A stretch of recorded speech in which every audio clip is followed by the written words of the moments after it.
Today, Minkah just signed a huge contract extension. I think he became the highest paid safety in the NFL. He got a 4-year deal worth 100 worth 18.4 million per season with 36 million at signing. So that's definitely the main thing with the Bengals is, if you don't know, Bengals don't really do guaranteed money. They're probably one of the more cash poor teams in the NFL. It's just a fact. Most of the time, you'll see the teams like the Rams and everything. We'll talk about them in a little bit too, but they give guys a lot of guaranteed money because they can, because their owners are so rich. Stan Kroenke, and I know they have a few other minority owners who are very cash rich, so it's very easy for them to take money from other places and put that into the team. The Bengals don't really have that luxury, but the Steelers are similar to the Reds, to the Bengals, where the fact of they both don't really do a ton of guaranteed money. So this kind of looks like the outline that a Jessie Bates contract would entail. And this is really bad timing because Jessie wants to be the highest paid safety in the league. So from this being 18.4 per, just jumped up to 19. So it's very interesting. I still don't think the sides are going to get a long-term deal done. I expect Jessie to play on the tag this year. He really just doesn't seem like a guy who's going to sit out a whole season to me, but he very well might. I don't know. If he's that deeply convicted with it, I'm very pro pay the player. Jessie, get your bag.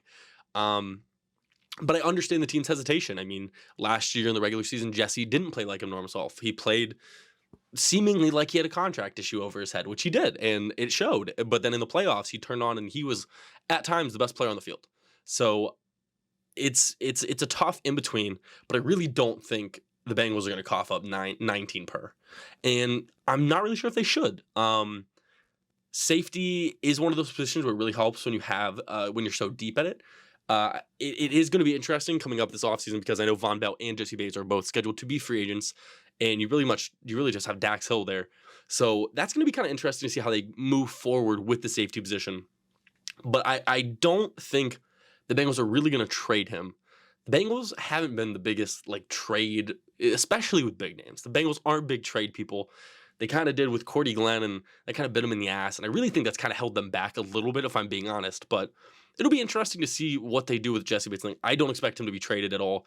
I think he'll play this year on the tag, and then after that, go his way. But yeah, I'm not sure how I feel about 19 per. Let me know what you guys think. 19 per for Jessie is pretty steep, especially when you have so many people coming up.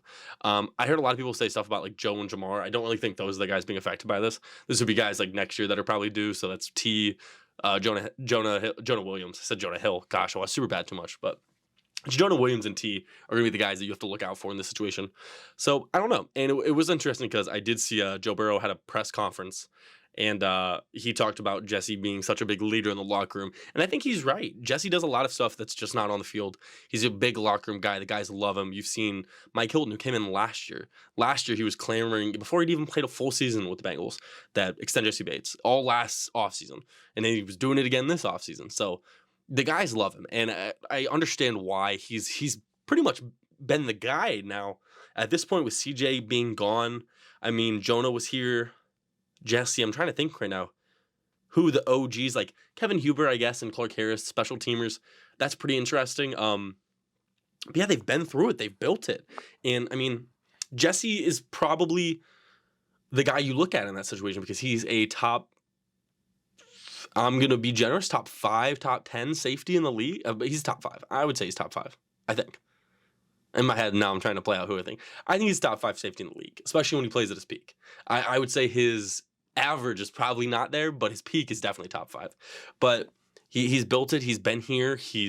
They've developed him into this all-pro caliber safety. He didn't get it, but he's definitely all-pro caliber. And I definitely understand Jessie want to get the money. I just don't think the sides are going to line up. And it sucks when you hear Joe Burrow say stuff like that because I'm not sure if it means more because it's the quarterback or because it's Joe, but it definitely sucks. I feel like that's something that I've had gripes with the Bengals for a while. Every time they would grow somebody into being that homegrown guy that is going to get paid, is do his, it always kind of panders out. They kind of fall off the wayside. It didn't really happen. They re-upped Witt and then kind of lowballed him. Then he went to the Rams.